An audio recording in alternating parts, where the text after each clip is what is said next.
ઘણી વખત જ્યારે ખાવાનું પેટમાંથી ઉપર ચડતું હોય અથવા તો મોઢામાં ખાટું પાણી આવી જતું હોય તો તેમને જીઆરડી કહેવામાં આવે છે, એટલે કે ગેસ્ટ્રોએસોફેજિયલ રિફ્લેક્સ ડિસીઝ, કે જેમાં હોજરીમાં રહેલું ખાવાનું અન્નનળીમાં પાછું ઘસરકા મારતું હોય છે અને જેનું થવાનું કારણ અન્નનળી અને હોજરી વચ્ચે રહેલો વાલ થોડોક ઢીલો રહેતો હોય છે, જેના લીધે થતું હોય છે.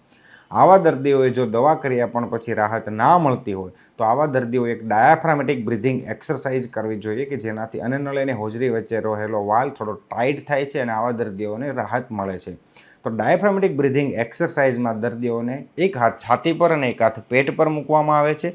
અને એવી રીતે શ્વાસ લેવામાં આવે છે કે છાતીના ભાગની બિલકુલ હલનચલન ના થાય અને પેટના ભાગથી માત્ર મૂવમેન્ટ થાય, જે રીતે આ વિડીયોમાં બતાવ્યું તે પ્રમાણે. જો આ રીતની મૂવમેન્ટ કરવામાં આવે તો વાલની જે જગ્યા છે તેના પર મૂવમેન્ટ થાય છે અને તેનાથી વાલ થોડો ટાઈટ થાય છે અને આવા દર્દીઓએ લક્ષણોમાં ખૂબ રાહત મેળવી શકાય છે.